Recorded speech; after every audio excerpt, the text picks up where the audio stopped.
बोले इस दुष्ट ने तो अपने कर्मों से ये थैली में संतोष कर लिया। प्रारब्ध के हिसाब से आज के दिन ये छत्रपति सम्राट होता, ये किसी देश का राजा होता, और इसने अपना प्रारब्ध इतना निम्न कोटि का कर लिया कि आज इसे एक थैली भर असरफियों में सब्र करना पड़ रहा है। तो आप समझ लीजिए संसार में हमारे आपके साथ कब क्या कैसे घट जाए, उसके लिए महात्मा के सानिध्य में जाओगे तो अभी कहा था भाले की अनी और चावल की कनी, इतना छोटा करके भुगतवा देंगे, कील से सूली की सजा निपटवा दी। अपने प्रारब्ध और कर्मों की वजह से वो राजा होने से एक थैली भर में सब्र करना पड़ा उसको। तो आप समझ लीजिए संसार में आए हो तो सब्र करो, संतोष करो, जो भी घट रहा है जो भी हो रहा है वो हमारे प्रारब्ध के हिसाब से हो रहा है। और भुगतना नहीं चाहते और कम से कम भुगतना चाहते हो तो मंत्र महामणि विषय ब्याल के मेटत कठिन कुअंक भाल के, प्रभु का जगाया हुआ नाम, ये जय गुरुदेव नाम जो है वो गुरु महाराज का जगाया हुआ है, उनका नाम नहीं है ये, उन्होंने इस नाम को जगाया है। अभी समापन के बाद आपको जब ये बोला जाएगा कोट कोट करूं वंदना, तो आपको मालूम पड़ेगा कि प्रभु ने किसके नाम को जगाया है। अलखा नामी धाम से उतरे जनहित हेत बंदों जय गुरुदेव पद जो बारिद भविष्य। यहाँ की बात नहीं है, उन्होंने जो नाम जगाया है वो सर्वोच्च सत्ता का नाम जगाया है। जब आप उस सत्ता से जुड़ जाओगे तो ये नीचे का काम तो अपने आप ही आपसे दूर चले। लेकिन घबरा जाते हो, अरे फिर इधर का संसार, ये हमने जो जोड़ा पजोड़ा है, आज नहीं तो कल तुमको क्या दुनिया को छोड़ना पड़ा। जो अवतारी शक्तियां आई वो भी यहाँ छोड़कर चली गई और आप भी यहाँ से छोड़कर जाओगे ही, लेकिन अभी इसको स्वीकार नहीं करते, अभी मंजूर नहीं करते कि हमको छोड़ना पड़ेगा। तो आप समझ लीजिए महात्मा के सानिध्य में जाने का क्या लाभ होता है, अभी आप जान गए।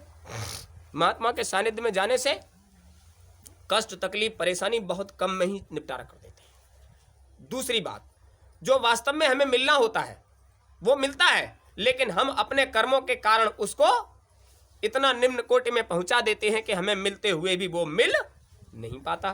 संगत का सुधार हमको रखना चाहिए, हमें संगत में सुधार कर लेना चाहिए। माया काल दोनों तुम्हारे साथ जो बर्ताव कर रहे हैं उसको तुम नहीं जान रहे, वो क्या कर रहे हैं तुम नहीं समझ पा रहे, और तुमको भुगतना पड़ेगा। अच्छे अच्छे अवतारियों के साथ रहकर लोगों ने उस चीज को नहीं समझ पाया तो तुम कैसे समझ सकते हो। भगवान श्री कृष्ण ने अर्जुन ने कहा महाराज आपको मायापति कहा जाता है, और जब सुनते हैं तब तुम्हारी एक ही चर्चा, अरे वो मायापति है, वो मायापति है। तुमने कभी हमको दिखाया माया माया क्या होती है, कैसे मायापति हो, क्या है तुम्हारी माया। बोले समय आने पर बताएंगे, जब समय आएगा तब तुमको बता देंगे ये माया क्या होती है। लेकिन हाँ, जो हमारे सानिध्य में आ जाता है उसको कम से कम में निपटवा देते हैं, लेकिन समय आने पर माया भी बताएंगे। बोले कब आएगा समय, बोले जब तुम संकट में हो गए और हम तुम्हारी मदद करने आएंगे तब बताएंगे। इसका मतलब यह है कि हम तुम्हारे साथ रहने के बाद तुम वसुदेव सुतम देवम कंस चाणूर मर्दनम देवकी परमानंदम कृष्णम वंदे जगत गुरुम, उनका साथ करने के बाद भी हम पर संकट, क्या कहा जब तुम संकट में होगे तब हम आएंगे। इसका मतलब तुम्हारे साथ रहने के बाद भी हम पर संकट। बोले वो तो तुम्हारा प्रारब्ध है, उसको हम क्या कर सकते हैं, वो तुम्हारा प्रारब्ध है, तुम्हें भुगतना पड़ेगा, लेकिन उस प्रारब्ध में हम तुम्हारी मदद करने आएंगे तब दिखाएंगे माया क्या होती है। अभी कहा था न्याय के देवता शनिदेव जब आते हैं तो वो अपना न्याय करते हैं, वो अपनी तरफ से कुछ नहीं करते। अब शनिदेव की दृष्टि आई और न्याय के देवता न्याय करने बैठे, तो इन्होंने भी सोचा लगे हाथ हम भी इनको माया दिखा दें। वहां जंगल में सरेंद्री के साथ द्रौपदी के साथ जहां ये निवास कर रहे थे, अचानक से दरवाजे पर पहुंचे, आवाज लगाई, अरे कोई है कुटिया में। अंदर से आवाज आई, हाँ हाँ हाँ, निकल कर आई, अरे केशव आप, हाँ बहुत भूख लगी है कुछ ले आ, बहुत भूख लगी है कुछ ले आ।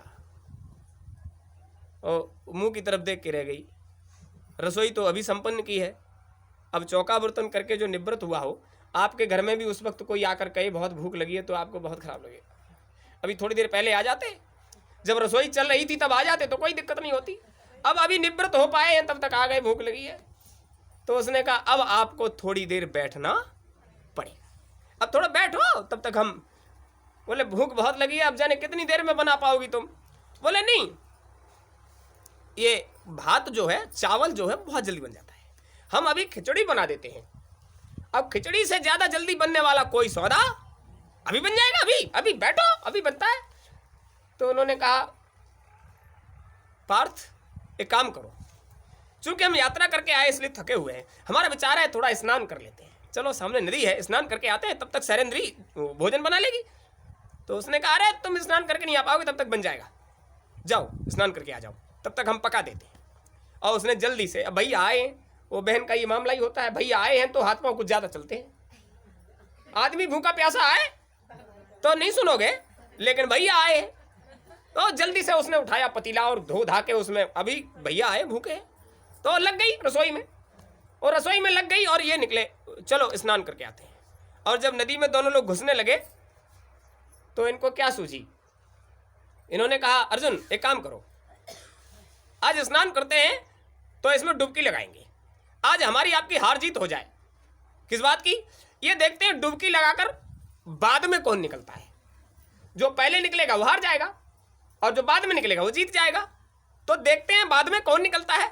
बोले लगी शर्त, क्योंकि दोनों योगी थे, विचार कर लिया अभी अंदर जाकर तबीयत होगी तब निकलेंगे, योगी हैं, इनको किसी भी तत्व में विलीन होने में ज्यादा तकलीफ नहीं होती, तो विचार किया बाद में निकलेंगे। दोनों लोगों ने हाथ पकड़कर डुबकी लगाई, डुबकी लगाई और विचार कर रहे हैं, काफी देर हो गई। अर्जुन ने विचार किया कि अब निकल आए, अब तो ये निकल गए होंगे, क्योंकि कभी भी भगवान अपने भक्त की हार स्वीकार नहीं करते, तो वो हमें हराएंगे तो है नहीं, वो निकल कर बाहर खड़े होंगे, हम अंदर बैठे रहेंगे। अब निकले जैसे ही जल के बाहर, वैसे ही सामने देखा वो सिपाही लोग खड़े थे, उन्होंने दौड़कर तालाब में पकड़ लिया, पकड़ लिया पकड़ लिया पकड़ लिया। उन्होंने कहा क्यों पकड़ लिया? बोले इसलिए पकड़ लिया, हमारे राजा साहब का आदेश है, राजा साहब का आदेश है, सुबह ही सुबह तालाब पर जो मिल जाए उसको पकड़ के ले आना। कहाँ के राजा? कौन राजा? अरे तुम हमको नहीं देख रहे, हम राजा के सिपाही हैं, हमारे महाराज का आदेश है, तालाब पर सुबह सुबह जो मिले उसको पकड़ के ले आना। अब बार बार पलट के दे रहे हैं, केशव किधर गए? वो माधव हमारे साथ डुबकी लगाए थे, वो किधर गए? उन्होंने कहा गए होंगे केशव और माधव। कौन था तुम्हारे साथ? वो केशव थे। कहाँ के केशव? अरे वो हमारे माधव। क्या के माधव? चलो हमारे साथ। केशव माधव केशव माधव, पकड़ ले गए, ले जाकर राजा साहब के सामने प्रस्तुत कर दिया, लीजिए महाराज मिल गया। उन्होंने कहा देखो भाई आप जो भी हो, हमारे गुरु महाराज ने कहा था कि तालाब पर सुबह सुबह जो मिल जाए, ये देवी है लड़की, इसके पिता को हमने वचन दिया है, इसका विवाह राजकोष की तरफ से सारा पैसा खर्च करके पूरे जीवन की व्यवस्था बनाकर इस बेटी का विवाह करना है हमको। इस बेटी के साथ तुम विवाह करो, राजकोष से जीवन भर के लिए धन मिलेगा आपको और परिवार बसा कर रहिए। अब ये बार बार कहते हैं और वो हमारे माधव और वो हमारे केशव। अरे काय का माधव काय का केशव, यहां रहिए तुमको खर्चा मिलेगा।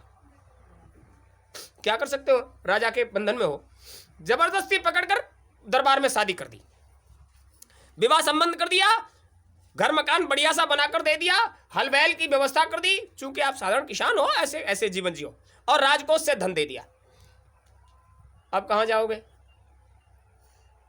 राजा ने अपनी तरफ से पहरेदारी कर दी, ये भाग न जाए। भाग भी सकता है, पहरा रखिए इस पर, ये भागना नहीं चाहिए। अब तो हर वक्त सिपाही चारों तरफ से पहरा दिए रहते हैं, कहां जाओगे भागकर? थोड़े समय तक रुके, एक संतान हुई, 2 हो गई, 4 हो गई, परिवार बनाकर रह रहे हैं, खेती बाड़ी नौकरी दुकान दफ्तर जो कुछ आता है सब कर रहे हैं। एक दिन पत्नी ने कहा महाराज देखो कितनी बैलगाड़ियां निकल कर गई, अभी ये सब लोग जा रहे हैं, लेकिन तुमने कभी ये नहीं सोचा कि एक बार भी चलो हमको बिठाकर कहीं मेला दशहरा करा दो। काय का मेला, काय का दशहरा? अरे वहां तालाब पर मेला लगता है, वहां देवी जी का मंदिर है, वहां पूजा होती है, सब बैलगाड़ी में बिठा बिठा कर अपने बच्चों को ले जाकर मेला कराते हैं, हमको भी ले चलो ना कभी। तो उन्होंने कहा अरे इसमें क्या बात है, बैलगाड़ी अपनी, बैल अपने, बच्चों को बिठाओ, भोजन बना लो, चलो चलते हैं, वहीं तालाब पर स्नान होता है और देवी जी की पूजा होती है, चलो मेला करके आते हैं। चूंकि संपन्न थे, राजकोष से धन मिल रहा है, लिया सब कुछ बनाकर, भोजन एक कटोरदान में भर के रख लिया, बच्चों को बिठा लिया, बैलगाड़ी में बैठे और वो जाने लगे। वहीं तालाब पर जहां मेला लगता है वहां देखा बहुत बड़ा मेला, वहां देवी जी के मंदिर पर चमर डुल रहे थे लोग, खूब घंटे घड़ियाल बज रहे थे, पत्नी से कहा बच्चों को नहलाओ, खुद नहाओ और जाओ मंदिर में पूजा करके आओ, उसके बाद प्रसाद पाओ, फिर हम स्नान करेंगे। पत्नी गई, बच्चों को लेकर उसने तालाब में बच्चों को नहलाया, खुद नहाई और मंदिर गई, वहां पूजा प्रसाद किया। आकर बच्चों को उन्होंने कहा अब तू भोजन बच्चों को करा और अभी हम भी स्नान करके दर्शन करके आएंगे। वो घुस गए तालाब में। तालाब में जाकर डुबकी लगाई और डुबकी लगाकर जैसे ही बाहर निकले वैसे ही बराबर में से केशव निकले, भगवान श्री कृष्ण, और बोले अर्जुन तुम हार गए, तुम तो हार गए। क्या मतलब? मतलब यह कि तुम हमसे पहले निकल आए इसलिए तुम हार गए और हम जीत गए, हम बाद में निकले। और बोले हमारे बच्चे। तुमने कहा काहे के बच्चे? वो हमारी बैलगाड़ी, वो मेला, हमारी पत्नी। काहे की बैलगाड़ी, काहे का मेला, काहे की पत्नी? अरे धक्का देके कहा तुमको नहीं मालूम यहां बैलगाड़ी खड़ी थी, वहां हमारे बच्चे बैठे थे, वो हमारी पत्नी अभी देवी जी की पूजा करके आई थी और हम स्नान करने आए। बोले तुमको क्या हो गया है?